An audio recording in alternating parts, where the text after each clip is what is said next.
बेगुनाह मारियूं अॼु गीले गीले 11 फायर करे मैं बेनाक मारियूं कुराननि ते मोटियूं अॼु 8 महीना मुंहिंजी कोर्ट में पई कोर्ट को निकिरी इन मुंहिंजी बेनाक मारे गीले मारे छॾियूं असांजी हुकूमतूं पुलिस पैसा वठी हर शइ छॾे थी पैसा वठी उन पंहिंजा माल बि हर शइ पंहिंजा छॾाई वञनि था गिरफ़्तार करे का बि अञा हिन ते न कयो अथनि मां सां इंसाफ़ कुझु बि न कयो अथनि इन कुराननि जे सदके मां सां इंसाफ़ करे ॾियो मूंखे गिरफ़्तार करे ॾियो जी करे कोर्ट में पंहिंजो साह खणी भॼे हिन कुराननि ते असां यकीन करे मोटाए ॾिनीसीं असांजी गाड़ी आहे असां पंहिंजी विहाए छॾियासीं मुड़ुसु पंहिंजी हक़ अदालत में विहाए छॾी असांजी दुश्मनी करे नशो ॾेई करे मुंहिंजे अबे अम्मा खे धक मारे मुंहिंजी भेण नाजाइज़ी करे घुटा ॾेई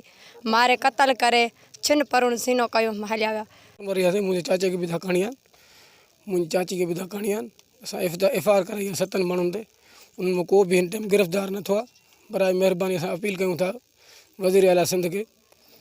DIG साहब के SP साहब के अपील कयूं था असांजो बराए महिरबानी असांजी अपील असां माना इंसाफ़ कयो वञे तव्हां नेमत ख़ातून जे वारसनि जूं ॻाल्हियूं ॿुधियूं हिननि जो हीउ चवणु आहे त 3 ॾींहं अॻु जेको बेदर्दी सां असांजी धीउ जेको आहे क़तल कई वई हुई ऐं उन जा जेका केस असां बख्शापुर थाणे ते दाख़िल करायोसीं 7 जवाबदारनि मथां जेको मुख्य जवाबदार आहे उहो सरियाम घुमी रहियो आहे हितां जा जेका पुलिस आहे उहा उन्हनि सां बिट बणियल आहे रिश्वत वारा जेके बख्शापुर पुलिस आहे उहो जेको आहे ख़ामोश आहे हिन जा क़ातिल गिरफ़्तार नथा थियनि हिननि SSP कश्मीर ऐं ॿियनि वसवरनि खां अपील करे ख़ुदा असां जेका क़ातिल आहिनि उहे गिरफ़्तार कया वञनि।